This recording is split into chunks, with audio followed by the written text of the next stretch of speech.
하나님의 아들들 가운데 반역한 천사들이 이 땅에 내려와서 사람의 육체를 입은, 그것을 성경은 이상한 육체를 입었다. 그래서 하나님의 아들들 가운데 그 반역한 그 존재들과 사람의 딸들이 결합하는 그 와중에 거인이 탄생했다라고 이제 그것을 지난 시간에 좀 말씀을 나눴는데, 혹시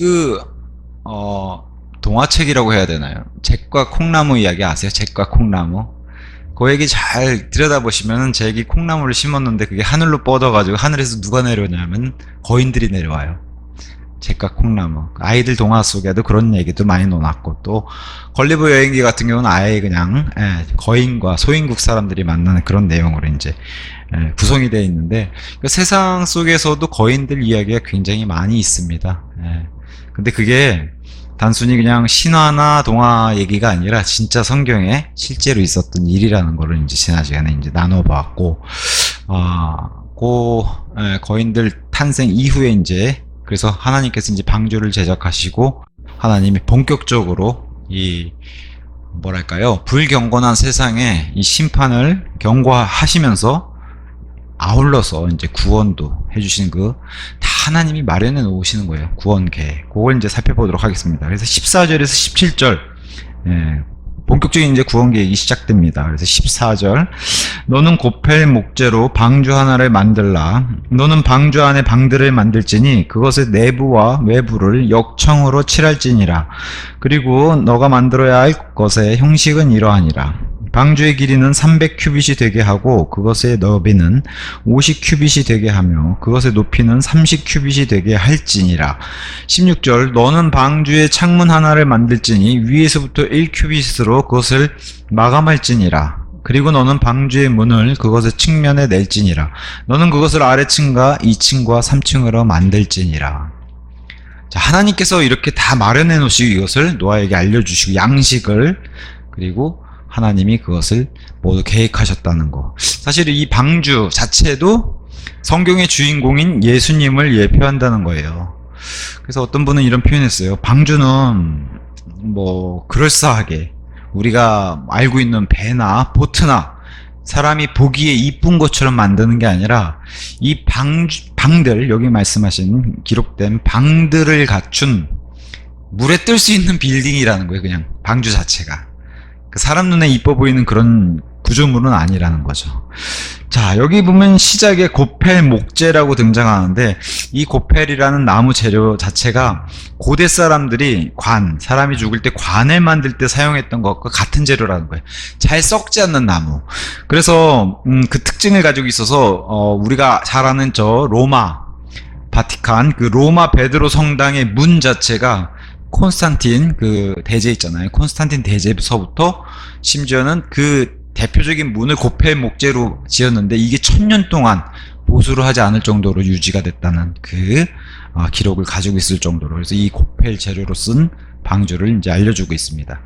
또 중요한 특징이 이제 역청을 발라서 이제 물이 스며들지 못하게, 그래서 내부와 외부를 물로 차단하는, 요게 이제 참 재밌습니다. 여기 이제 히브리 말로 코페르라고 하는 단어를 썼는데, 그게 보통 이제 덮다. 뭐랑 연관되어 있냐면은 속죄, 죄를 덮어버리는, 용서할 때 쓰는 그런 단어랑 동일한 단어를 썼다는 거예요. 역청이. 방주라는 단어는 우리가 보통 이제 어디서도 동일한 작은 방주가 등장하냐면은 노아의 궤 있죠, 궤. 노아를 우리 성경에는 어떻게 되어 있나 말이에요. 부들꽃, 그 사이에다가 이제 이렇게 아기를 넣어가지고 놔뒀던, 노아가 아니라 모세죠, 모세를 넣었던 그것도 또 동일하게 궤라는 단어. 여기선 방주로 썼고 똑같은 아크인데, 또 하나는 이제 이스라엘 백성이 말씀을 집어넣었던 지성소 안에 들어가는 언약궤, 증언궤 할 때 그 궤도 방주라는 뜻의 동일한 단어를 썼어요. 자, 제가 좀 전에 역청을 이제 방주 안쪽에다 발라서 물이 들지 못하게 이렇게 발랐다는데, 이 역청이란 썼던 이 히브리 단어가 다른 단어로는 어떤 단어로 쓰였냐면 이제 속죄물, 속량값. 이게 이제 하나님께서 자신의 백성을 구하시려고 대신 값을 치러줬던 랜섬이라고 하는 단어. 아니면 뭐 satisfaction이라는 단어, 배상금 이런 단어로 쓰였던 게 바로 역청이랑 동일한 단어로 썼어요. 그래서 이런 단어들과 함께 역청이란 단어, 속량, 역청이란 이 단어 의미가 좀 확대되면은 속죄물, 속량값 이런 거랑 연관이 있구나. 분명히 외부에서 들어오지 못하게 막는 그 역할을 방주의 역청의 역할로 했는데, 이것을 예수님의 예표로 보자면은 예수님이 우리의 방주가 되셔서 외부로의 그런, 사실은 이게 심판, 사실 형벌, 또 환란의 심판 이런 거랑 다 연관이 있잖아요. 그걸로부터 다 보호해 주신다고 하는, 사실 방주 안에 들어가면 안전하잖아요. 근데 우리 예수님이 방주시잖아요. 그것의 예표니까 예수님 안에 들어가면 안전하다. 이것의 는 강력한 예표입니다. 그래서 이런 방주의 역청의 예표는 성경에 고린도후서 1장 22절 이런 데 이제 성경이 알려줍니다. 1장 22절에 성경이 이렇게 되어 있습니다. 자, 그분께서 또한 우리에게 인장을 찍으셨고 우리 마음속에 성령의 보증을 주셨느니라. 자, 물이 들어오지 못하게 방주하는 역청을 바른 거랑 동일하게 하나님께서 이, 예를 들면 뭐 초콜릿 같은 그런 물질을 녹여가지고 이렇게 편지에다가 반지에 있는 인장을 딱 찍으면은 끝나는 거예요. 그리고 또 동일하게 과거의 그런 서신 같은 경우는 둘둘둘둘 말아가지고 봉인해서 이렇게 찍잖아요. 인장을. 그거랑 동일한 뜻. 그게 바로 방주의 역청. 그래서 유명한 구절이 에베소서 1장 13절 이런 구절입니다. 1장 13절. 너희가 진리의 말씀 곧 너희 구원의 복음을 들은 후에 너희 또한 그분을 신뢰하였느니라. 너희가 그분을 믿은 후에 너희는 그 약속의 거룩한 영 성령님으로 인장을 받았느니라. 이러면 끝나는 거예요. 방주의 역청으로 물이 들어오지 않았던 것처럼 이 동일한. 근데 이제 이 창세기 등장하는 노아 홍수의 방주는 목재 재료하고 역청도 등장하는데 희한하게 여기 철, 놋, 주석 등의 재료가 등장하지 않는 점이 특이하다고 이제 학자들이 써놨습니다. 진짜 안 쓴 건지 아니면 성경이 애써 그거를 쓰지 않았던 건지는 모르겠지만 어쨌든 철, 놋, 주석 이런 것들은 또 누구랑 연관이 있냐? 카인의 후손들의 그쪽의 문명 발달과 연관이 있는데 여기 노아의 방주에서는 등장하지 않았다는 점이 좀 특이합니다. 자, 그 다음에 이제 방주를 만들려면 여기 고펠 나무를 잘랐어야 되잖아요. 재료를 갖다 쓰려면. 그래서 나무가 성도들을 보호하려고 죽어야 했다. 이게 이제 예수님의 예표라는 거예요. 그분이 성도들을 방주가 되시려고 죽어야 했다. 이 동일한 예표로 복음. 그래서 이거를 이제 더 나아가서 복음에 적용하자면은 노아도 목수였어요. 근데 복음서에 진짜 유명한 목수가 등장하죠. 나사렛에 우리 예수님, 그죠? 목수인 예수님의 예표로 목수인 노아가 등장했고, 그래서 노아 시대도 마찬가지예요. 말씀을 믿는 자는 모두 구원해 주신다는 약속. 그게 뭐예요? 홍수의 심판이 온다는 이 약속을 믿는 자들은 다 구원해 주시겠다 그랬는데 노아의 8가족만 믿은 겁니다. 그래서 예수님도 방주도 모두 뭐예요? 심판 전에 하나님이 마련하신 구원의 길이라는 거예요. 방주도, 그리고 진짜 방주이신 예수님도 그렇게 마련해 놓으셨는데 결국에 사람들이 이걸 거절했다는 거죠. 그래서 하나님의 말씀에 반응해야 되는 게 반드시 존재해야 되는데, 그리고 의지로 방주의 문을 열었을 때 어떻게 해? 나도 타겠다라는 의지로 들어가야 되는데 그거를 거부하는 그런 끝에 역시 안 좋은 결말을 맞이했던 거. 지금도 마찬가지고 예수님의 방주의 문은 열려 있습니다. 그죠? 어떤 분이 참 멋있는, 예전에 제 신학원 동기가 설교 제목을 잡았는데 아직도 참 뇌리에 남는 게 참 멋있어요. 제목이 방주의 문이 닫히기 전에 라는 제목으로 참 설교 제목을 잡았어요. 그냥 제목만 들어도 딱 느껴지죠. 방주의 문이 닫히기 전에. 이거 우리 시대에 이제 설교 제목으로 잡은 건데 홍수 때나 지금이나 동일하다는 거죠. 자, 그 다음에 이제 여기 방주의 크기를 큐빗으로 잡았어요. 큐빗은 다 알다시피 이 팔꿈치서부터 손끝까지 이 큐빗을 잡았어요. 그럼 약 한 50cm로 잡아요. 그럼 방주의 높이 자체가, 지난주도 이제 형제님들하고 얘기했는데 방주의 높이가 한 15m 정도 되는 거예요. 뭐 한 층을 3m라고 이렇게 넉넉하게 잡아도 한 5층 5층 높이의 그런 빌딩 높이의 그런 방주의 높이를 잡는데, 근데 어떤 학자는 이렇게 얘기를 해요. 아니 그러면 어떻게 이 세상의 모든 짐승이 여기 요 정도 크기라면 그렇게 크지 않는, 그죠, 200m도 안 되는 이런 배 안에 어떻게 다 들어갈 수 있겠냐. 혹시 이 당시에 그 강력하고 절명이 있는 이런 거인의 큐빗이 아니겠나, 이렇게 주장을 해요. 그러면 2배 이상이겠죠, 큐빗이. 1m 넘어서. 근데 성경이 큐빗은 처음부터, 그죠, 사람의 손, 사람의 이 사이즈에, 또 심지어 저 하늘에 있는 천사들의 큐빗도 사람의 큐빗과 동일하다고 얘기하는데 이 거인의 큐빗을 얘기하지 않나요? 그러니까 그거는 이런 게 인본주의라는 거예요. 우리가 짐승을 다 집어넣어야 하려면은 거인의 큐빗으로 맞춰야 될 거다. 뭐 4m가 넘어간 거인들은 뭐 팔이 얼마나 길겠어, 한 1m 50 막 이렇게도 나올 테니까 그런 큐빗으로 잡지는 않는다는 거죠. 저와 여러분 같은 동일한 사람의 큐빗의 사이즈로 이제 만들었다는 걸 기억해주고, 그 다음에 이제 방주는 한 개의 창문과 한 개의 문밖에 없어요. 창문 하나, 문 하나. 그래서 노아는 창문을 관리했고 문은 철저하게 하나님이 책임지셨다는 거예요. 그리고 창문은 어디다 만드냐면은 3층에다 만들었다는 거예요. 방주 안에 층이 3개의 층이 있는데 그 중에 창문은 맨 위에 3층에다 만들어 놨다는 거예요. 그래서 1층과 2층은 거기다 창문을 만들어 놓으면 어떻게 해요?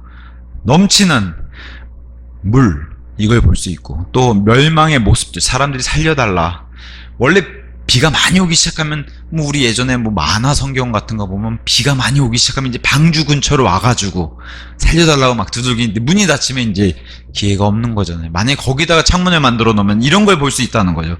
근데 하나님은 이걸 허락치 않으시고 3층에다가 만들어 놓으면서 너희는 멸망과 땅을 보지 말고 하늘을 보라는 거예요. 그래서 골로새서 3장 이 멋진 말씀을 하나님이 기록해 주셨죠. 1절부터 3절에. 자, 그런즉 만일 너희가 그리스도와 함께 일으켜졌으면 위에 있는 그러한 것들을 구하라. 방주의 3층의 창문처럼 그곳에는 그리스도께서 하나님의 오른편에 앉아 계시느니라. 땅에 있는 것들이 아닌 위에 있는 것들에 너희의 애정을 두라. 이는 너희가 죽었고 너희의 생명은 하나님 안에서 그리스도와 함께 감춰져 있기 때문이라. 노아 때는 방주 안에. 그래서 위에 있는 것에 애척을 두라고 하는 이런 의미로 3층에다가 예표로 창문을 만들어 주셨다는 거예요. 이 창문은 열 수가 있었어요. 그래서 창세기 8장 6절에 창문을 열고 바깥의 상황도 살펴보고, 그리고 새들도 날려보내잖아요. 그 창문, 열 수 있는 창문. 그래서 창문 관리는 노아가 하고 문은 철저하게 하나님이 닫으시고 하나님이 여시는 거예요. 그래서 이게 예수님의 예표도 되죠. 예수님이 문인 자체 되시니까. 자, 여기 문의 크기는 나오진 않는데 우리가 성경 전체를 통해서 알 수 있는 것은 문은 누구나 들어가고자 하면 들어갈 수 있는 커다란 문이었을 것이다 라고 성경이 이제 기록해주고 있습니다. 마태복음 7장의 말씀처럼 예수님이 근데 아무도 찾지 않아서 좁은 문이 됐다. 내가 문을 크게 만들어놨는데 아무도 찾지 않고 바르게 찾지 않아서, 그래서 좁은 문으로 들어가길 힘쓰라 라고 하는 그 말씀과 연결시켜보면 누구든지 들어올 수 있었지만 찾는 사람이 많지 않았다. 유일하신 문이죠, 예수 그리스도가. 여기 방주도 유일하신 그 문이 하나밖에 없는 겁니다. 예수님이 생명의 문이신 거. 그 다음에 이제 예수님의 로마 병사가 십자가 위에서 찔렀던 창이 어디로 박혔냐면 옆구리에 박혔어요. 거기를 푹 찔렀더니 하나님의 피와 그분이 사람으로 오신 육체를 뜻하는 물이 다 쏟아져 내렸다고 얘기했어요. 어디 찔렀다고요? 옆구리. 그럼 방주가 예수님의 예표면, 그죠? 방주 옆에 문을 낸 거랑 동일하게 지금 예수님이 옆구리를 찔러서 피와 물을 낸 거랑 그 예표로 이제 알려주고 있습니다. 자, 3층 구조라고 얘기했어요, 방주도.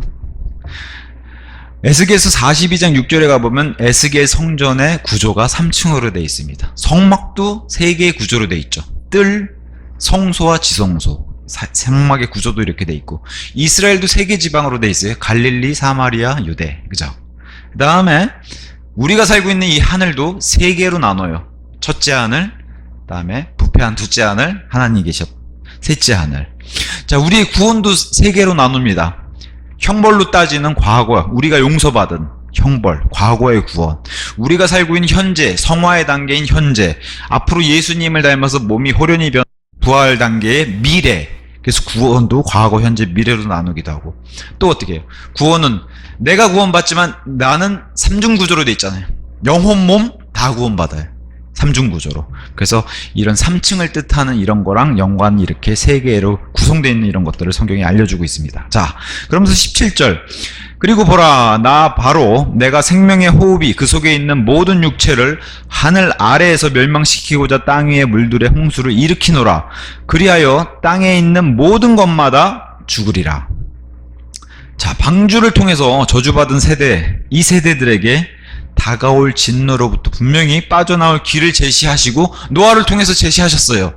받아들인 자는 누구나 구원받을 수 있게 제시하셨는데 모든 사람 거의 대부분이 거부를 하고 노아의 8가족만 이걸 받아들인 겁니다. 그래서 그 가족만 빠져나올 길을 제시받고 그 길을 통해서 빠져나왔다라고 알려주고 있습니다. 자, 그래서 구원의 계획은 하나님의 신실하신 말씀에 달려있는데 그분의 말씀을 믿느냐 안 믿느냐. 자, 18절에 22절에 이제 이렇게 진행됩니다. 18절. 그러나 내가 너와 함께 나의 언약을 확립하겠노라. 그런즉 너는 방주 안으로 들어올지니 너와 너의 아들들과 너의 아내와 너의 아들들의 아내들은 너와 더불어 들어올지니라.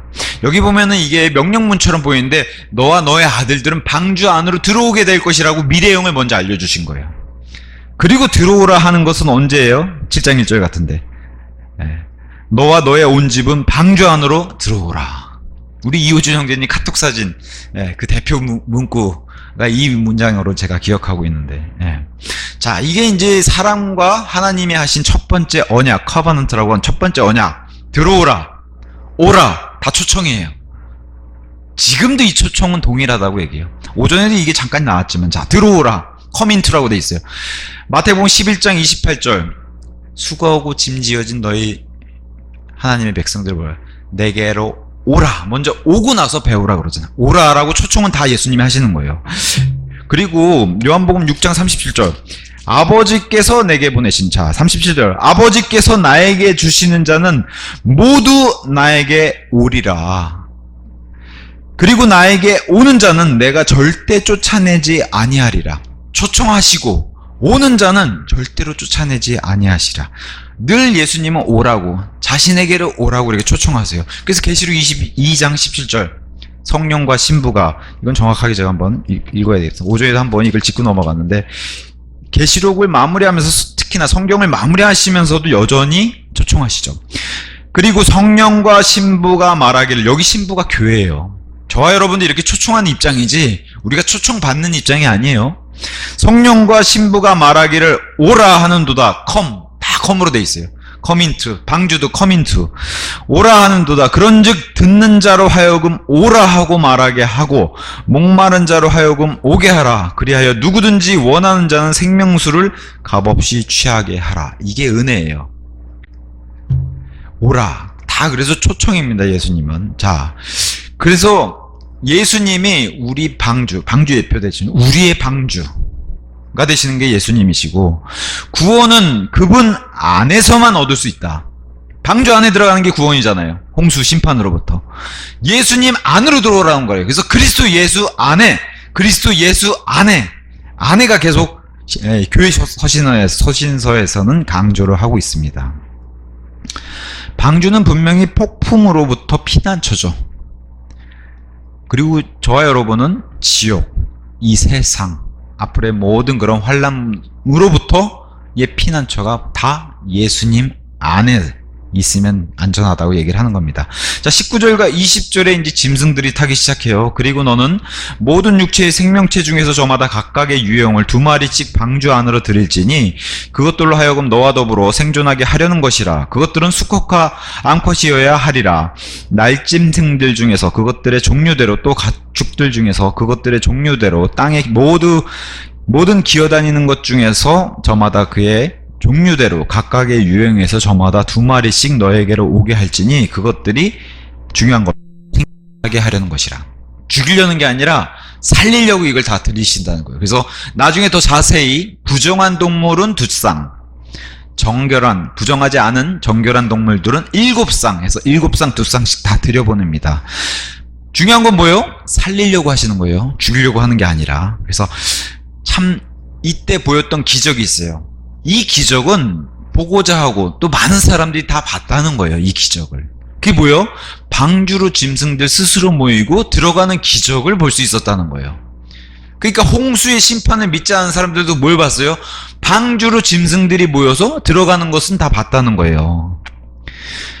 그걸 보고서도 거부한 것은 그 사람 당사자의 책임이라는 거예요. 지금 그걸 성경이 계속 얘기하는 겁니다. 21절, 그런즉 너는 섭취되는 양식을 모두 너에게로 가져올지니, 이 번역이 섭취라고 이렇게 돼 있으니 사실 섭취가 올바른 번역이에요. 네, 양식을. 근데 이제 섭취라고 하니까 꼭 약 먹는 듯한 이런 의견을 주신 분이 계세요. 근데 이게 수동태로 돼 있어가지고 다른 표현이 없어요. 섭취가 참 적절하게 했는데 어쨌든 그런 에피소드가 있었습니다. 자, 섭취되는 양식을 모두 너에게 가져올지니 너는 그것을 너희에게 모을지니라. 그리하면 그것이 너와 그것들을 위한 양식이 되리라 해서, 방주 자체는 물의 심판으로부터 피난처를 제공해 주는 게 분명해요. 그렇지만 여기 뭐예요? 방주 안에서 그 안에 있는 자들에게 방주 자체가 지탱할 수 있는 힘도 공급해 주신다. 둘 다 예수님의 예표예요. 피난처, 그 안에서 공급. 저와 여러분의 모든 필요를 성경은 뭐라 그래요? 모든 필요를 다 제공해 주신다 그래요. 하나님께서. 그죠? 우리의 모든 필요를. 내가 필요한 게 아니라 모든 필요예요. 그걸 다 하나님이 제공해 주신 거예요. 우리 하나님이 온 우주 만물 가운데 가장 부유한, 가장 부자세요. 그죠? 뭐 우리로 따지면 어쨌든 우주 안에서 가장 재벌이세요. 그 재벌에 저와 여러분은 아들들이잖아요. 상속받을. 그러니까 우리 하나님이 모든 필요를 다 채워주시는데 방주가 그 예표가 되죠. 피난처와 공급처, 이 둘 다 한다는 거예요. 그 22절, 이와 같이 노아가 실행하였으니 하나님께서 자신에게 명령하신 모든 것대로 그가 그렇게 실행하였더라. 이게 믿음으로 노아는 해서 믿음의 사람이 보여준 행위의 올바른 것까지도 다 보여준 게 지금 22절에 마무리됐습니다. 그래서 실행하였고 명령하신 모든 것대로 실행하였더라. 이런 강조를 해줬죠. 그래서 이것에 대한 설명은 히브리서 11장 7절 믿음장에 노아를 등장시키면서 이렇게 증명해냈죠. 믿음으로 노아는 아직 보이지 않는 것들에 관하여 하나님의 경고를 받고, 홍수심판이죠, 두려움으로 움직였으며. 근데 이 두려움이 단순히 무서워서가 아니라 이 두려움 가운데 뭘 발견했어요? 은혜를 발견했어요. 멋있죠? 은혜를 발견했어요. 방주를 예비하여 자기 집이 구원에 이르게 하였느니라. 노아는 자기만 구원받는 게 아니었어요. 빌립보 간수처럼 노아가 구원받고 노아의 가족들, 그 집이 구원받았어요. 그곳으로 그는 세상을 정죄하였고, 노아는 의인 편에 섰으니까 당연히 세상을 정죄할 수 있었고요. 믿음에 의한 의의 상속인이 되었느니라. 그래서 다음 세상으로 이 상속받게 되는 그 노아의 얘기를 여기서 증명해 줬고, 자, 하나님의 말씀에 노아는 반응이 단순해요. 그건 뭐냐? 하라면 하면 되고 하지 말라면 안 하면 되는. 그죠? 하나님의 명령을 하라는 대로 하면 되고 하지 말라면 안 하는. 그게 단순한 거예요. 하나님 명령에. 그리고 우리 믿음 생활에도 이게 정확하게 유지되는 그런 말씀이기도 하고요.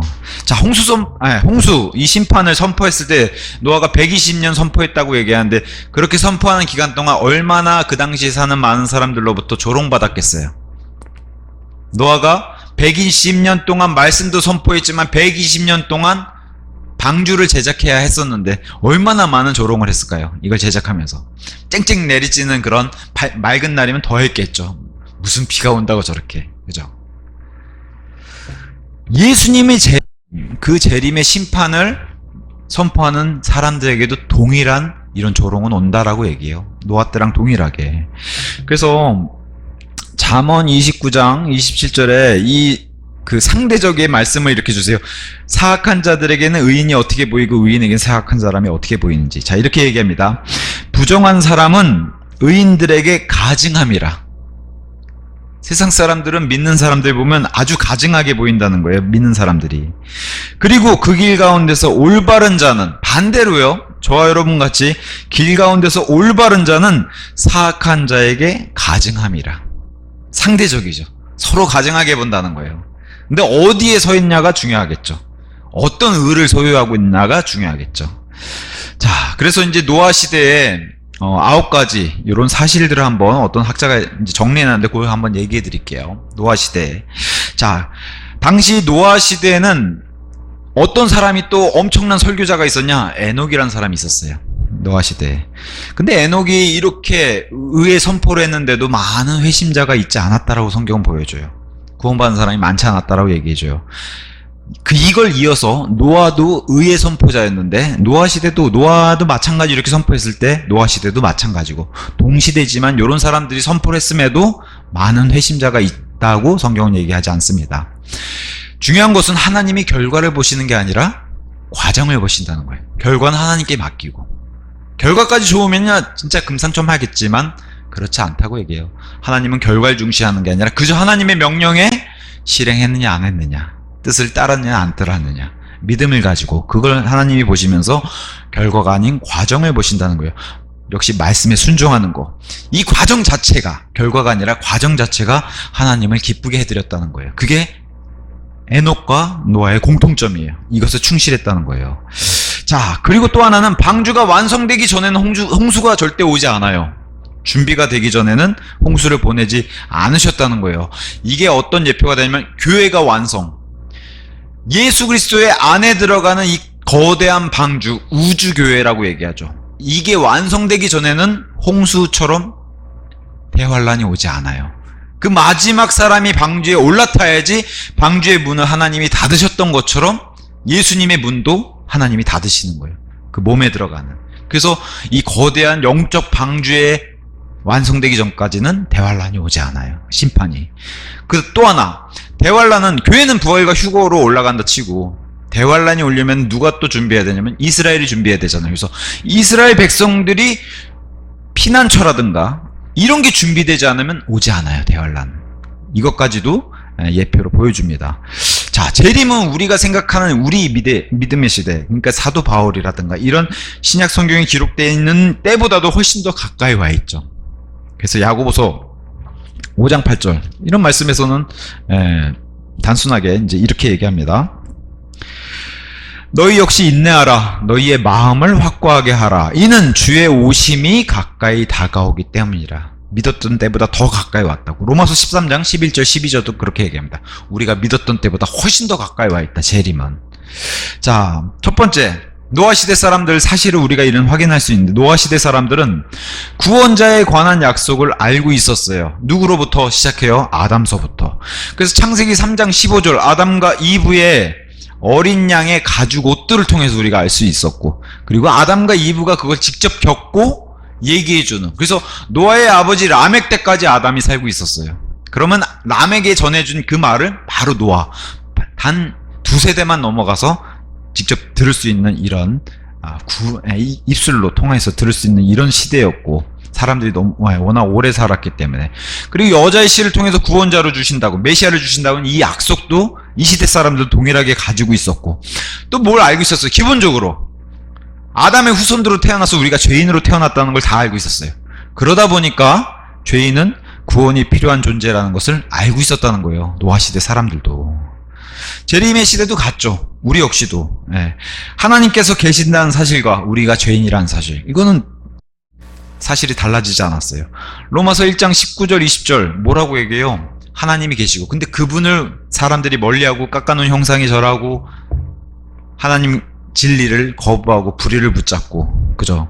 사람들이 요한복음 3장 19절에서 21절 어둠 속으로 들어가 빛으로 나오길 거부하고 어둠을 사랑하고 또 선한 행위를 책망하고 미워하고, 이런 일들이 다 죄인들이, 우리가 스스로 죄인이라고 인정하는 것도 구원이 필요하다는 것을 노아 시대나 우리 시대나 동일하게 알고 있다라고 이제 성경이 증명해 주는 겁니다.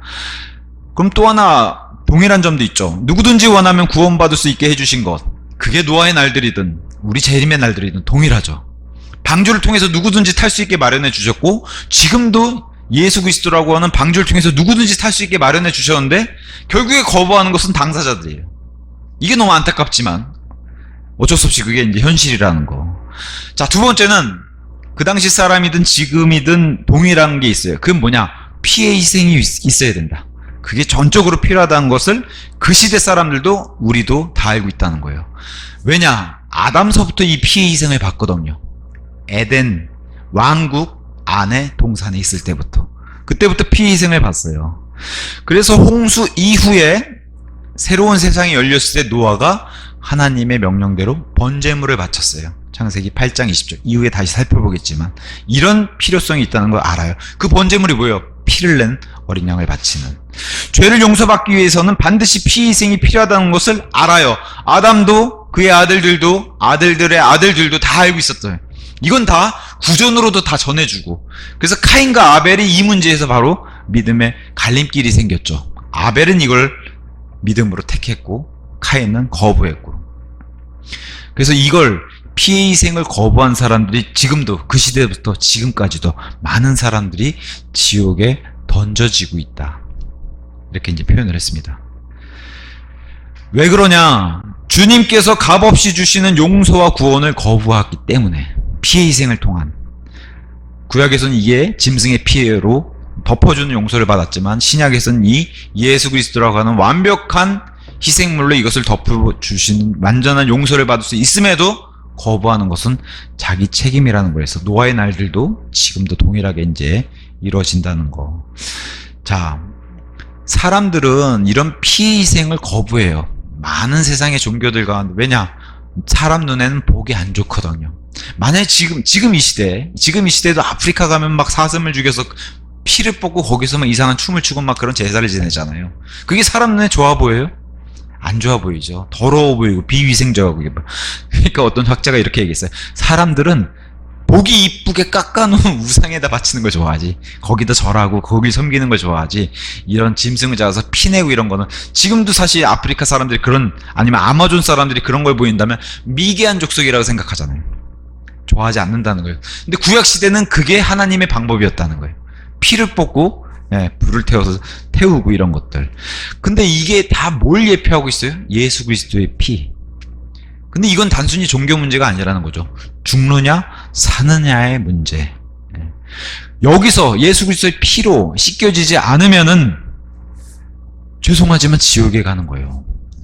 어쩔 수가 없습니다. 그죠? 자, 세 번째, 하나님께서 노아 시대 사람들의 죄를 심판하셨어요. 이건 명백하게 드러났죠. 노아의 홍수를 보내셔서 비를 보내시고 해가지고 노아 시대 사람들의 죄를 반드시 심판하셨어요. 이걸 통해서 뭘 보여주세요?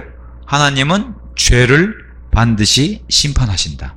그래서 그리스도인들도 사실 이걸 심각하게 받아들여야 돼요. 우린 구원받았으니까 다 됐다. 그저 보상만 손실받으면, 내가 보상을 득하거나 아니면 손실받거나 그런 식으로 자꾸 생각하는데, 사실은 이런 식의 하나님이 죄 문제를 굉장히 엄격하게 또 심각하게 생각하시기 때문에 그리스도인들이 지었던 죄들도 그리스도의 심판 속에서는 굉장히 엄격하게, 그리고 하나님은 계산을 정확하게 하시는 분이시잖아요. 그죠? 우리는 그걸 다 기억하지 못하고 해도 하나님은 하나님의 회개보고 장부에 다 기록해 놓고 계시다는 거예요. 그 행위책들에 대해서. 그래서 우리도 이런 그리스도인이 된 후에 죄들에 대해서 우리가 그래서 민감해야 돼요. 왜? 하나님이 죄를 어마어마하게 미워하시기 때문에, 죄랑 같이 공존을 못하시기 때문에 이런 것들을 심각하게 받아들여야 된다는 겁니다. 자, 노아 시대 사람들은 많은 정보를 가지고 있어서 아까 제가 말씀드린 대로 아담과 노아의 아버지 라멕이 같이 살았어요. 어떤 정보를 가지고 있었냐? 아담이 전해준 옛뱀. 세상에 에덴의 왕국의 그 동산에 있을 때 옛뱀이 와서 이런 짓을 했다. 그래서 어린 양의 피를 우리가 볼 수밖에 없었다. 우리도 아직까지도 고기를 안 먹는 시대예요. 그죠? 노아가 살던 시대는 고기를 먹지 않는데 어린 양의 피를 죽고 피를 봐야 하는 이런, 또 여자 씨에 관한 약속, 메시아 약속, 그 다음에 안타까운 카인을 통해서 일어났던 살인, 그리고 저주받은 땅, 이게 다 그 시대의 정보예요. 사람들 사이에서 전해진 정보들, 성경 기록이 없었음에도 이걸 다 가지고 있었다는 거예요. 이 정보들은. 이것들을 종합해서 보면은 홍수의 경고를 이것들 통해서 보면은 반드시 하나님 말씀이 이런 것들이 진행되어 왔던 걸 알면은 방주에 타지 않을 이유가 없었는데 어떻게 거부한 겁니다. 사람들이. 왜냐? 결국에 이러한 것들을 통해서 종합적으로 하나님의 말씀을 믿지 않았기 때문에 타지 않은 거예요. 방주에. 여긴 계속해서 뭐가 들어가요? 자기 의지가 들어가는 거예요. 자기가 안 탄 거예요. 믿음은 들음에 의해 오고 들음은 하나님의 말씀에 의해 온다. 유명하신 말씀이죠. 로마서 10장 17절 말씀인데 그 다음 구절이 참 더 기가 막힙니다. 자, 믿음은 들음에 의해 오며 들음은 하나님의 말씀에 의해 오느니라. 노아 시대나 노아의 날들이나 우리의 날들이나 그러나 내가 말하노라 그들이 듣지 아니하였느냐 진실로 들었도다. 안 들은 사람 없다는 거예요. 노아의 날들도 지금도 뭐 듣지 못해서 정보가 없어서 구원받지 못했습니다. 사람들은 변명할 수 없다는 거예요. 다 들었다는 겁니다. 하나님이 장담하건대 다 들었다. 자, 노아 시대에도 하나님의 말씀을 선포하는 설교자가 있었어요. 에녹이랑 걸출한 설교자가 있었고 그리고 노아도 있었습니다. 자, 유다서에는 이 에녹이란 설교자가 했던 그 유명한 설교가 이렇게 기록되어 있습니다. 유다서 14절 15절.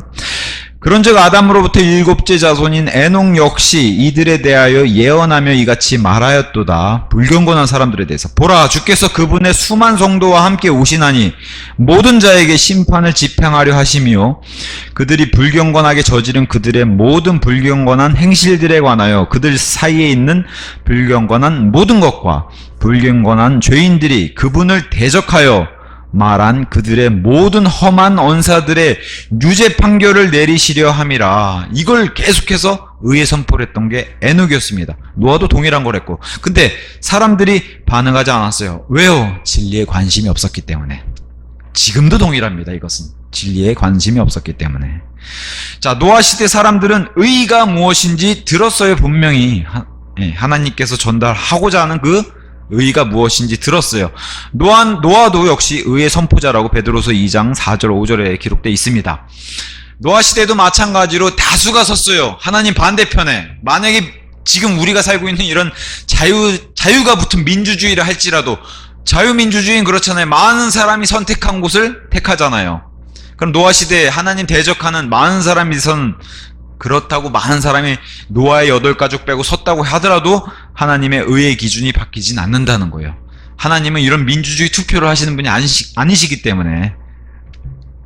그래서 의가 소수지만 노아를 통해서 분명히 하나님의 의의 기준을 들었어요. 그것은 뭐예요? 방주에 올라타라는 거예요.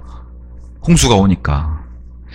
자, 아까 제가 말씀드렸다시피 노아 시대 사람들은 동물들이 방주로 들어가는 기적을 보았어요. 보고도 거부했어요. 자, 120년 동안 노아가 외쳤습니다. 의의 선포를 했습니다. 이것을 통해서 하나님께서 오래 참아주셨다는 것을 성경이 기록해주고 있는 거예요. 오래 참아주셨다. 자, 성경은 계속해서 이것을 예표로 해서 뭘 얘기하고 우리에게 어떤 걸 얘기하고자 하느냐. 메시아를 주신다는 약속 반드시 지키시고, 물론 여기 노아도 그렇고 모세도 그렇고요. 이 메시아의 진짜 메시아의 다 예표들이잖아요. 그죠? 메시아의 예표들. 자, 피를 통한 희생 이것도 다 하셨고요. 죄를 반드시 심판하신다고 한 사실. 오래 참으시면서 이런 것들 다 참으셨다는 거예요. 에녹은 더 거슬러 가서 수백 년 동안 말씀을 선포했고, 이게 참 이 시대에 모르겠어요. 우리가 모습을 좀 투영해보면 참 괴로운 일이기도 해요. 저같이 만약에 설교자가 너 300년 동안 설교해라 그러면 이거 참 심란하죠. 30년도 참 그런데 300년을 선포하라 그러면은 노아도 최소 120년 한 거예요. 설교를. 이게 사실 우리 이 입장에서는 참 상상하기가 힘들죠. 근데 이 사람들 통해서 하나님도 같이 이 의의 사람들을 통해서 오래 참으셨다는 걸 보여주셨습니다. 그리고 방주로, 짐승들이 방주로 모이는 기적. 아까도 제가 말씀드렸다시피 들어오라, 오라 다 초청하신 거. 다 오래 참으시면서 하신 일들이에요. 사람들의 구원의 기회도 계속 주셨고요. 정보도 다 주셨고요. 사람들의 입술을 통해서. 경고도 주셨고요. 말씀도 전달해 주셨고. 설교자도 다 보내주셨어요. 사람들이 변명할 수 없게. 그러니까 구약 시대나 지금 신약 시대나 구약 시대 에녹이든 노아든 지금 우리가 살고 있는 시대는 뭐 글쎄요, 최소한 대한민국에서 예수님 몰라서 내가 구원 못 받았다? 변명할 수 없어요. 대한민국에서는 더더군다나. 초청이 없어서가 아니라 마음이 없기 때문에 구원받지 못하는 거.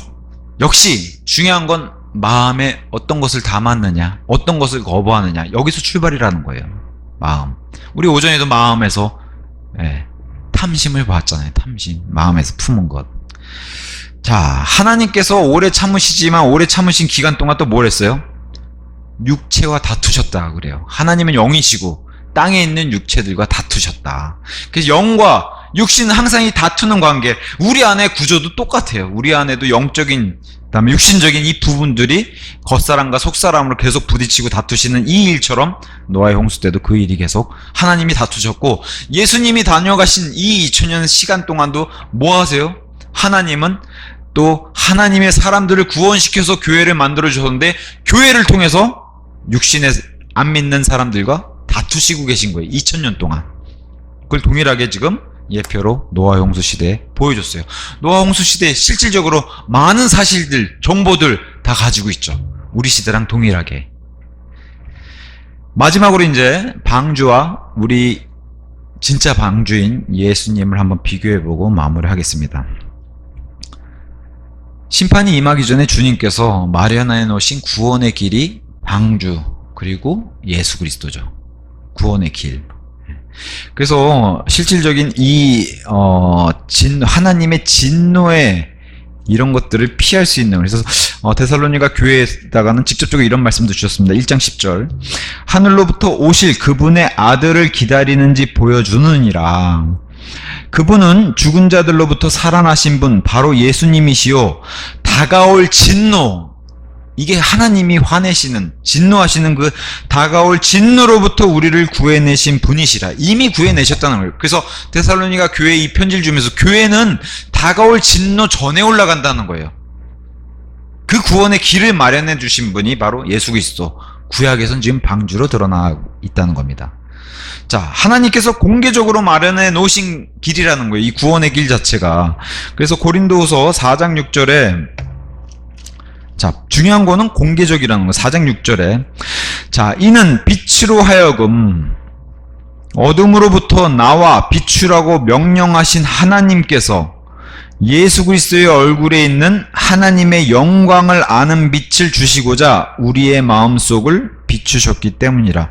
공개적으로 다 이 빛을 받기 원하면 다 받을 수 있다라고.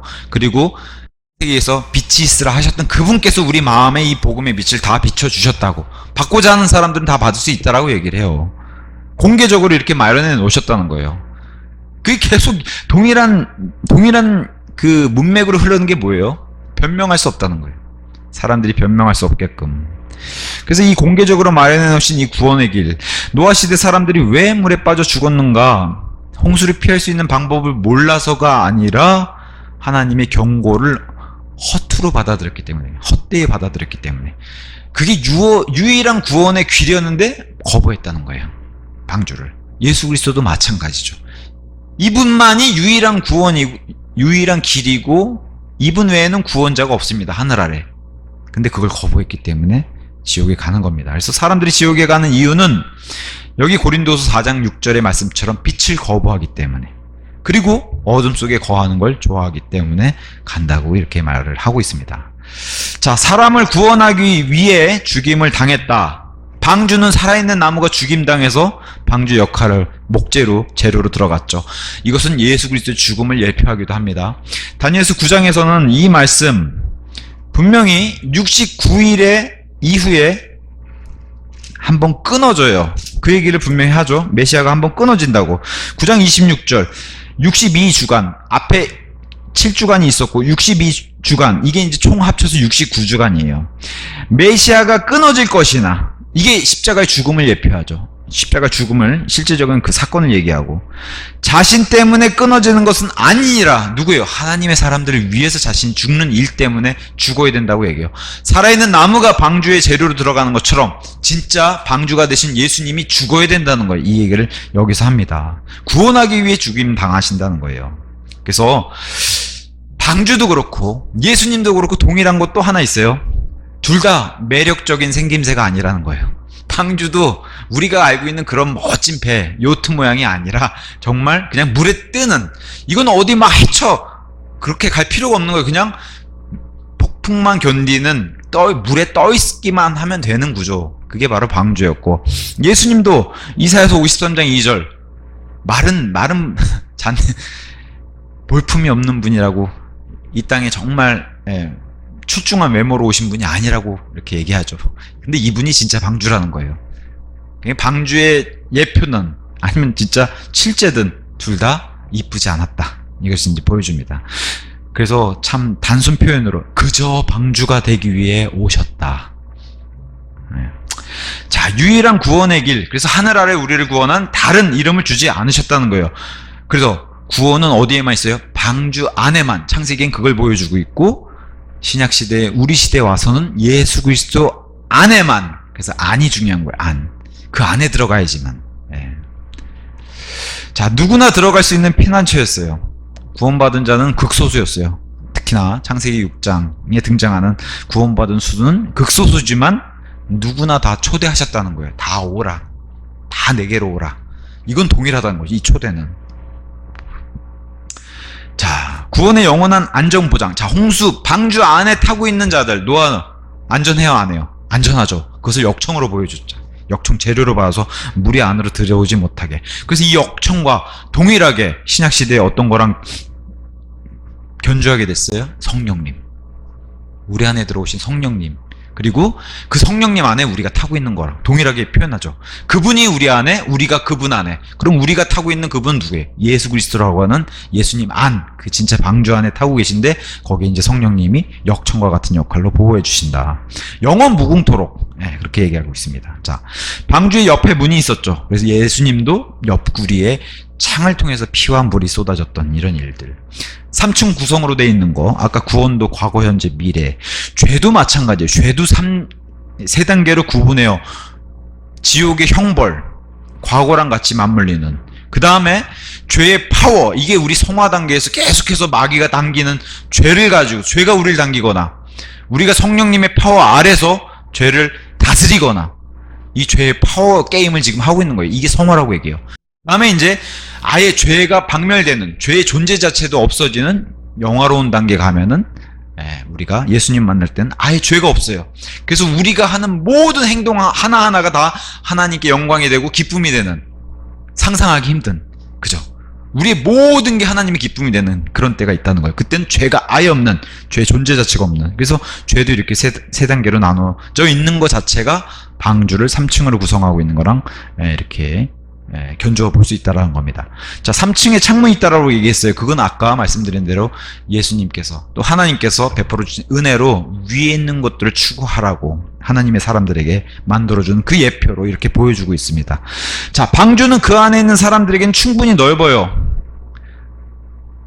극소수긴 하지만 극소수가 타서 더 하겠죠. 방주 안의 공간이 8명에게는 넓은 공간이었어요.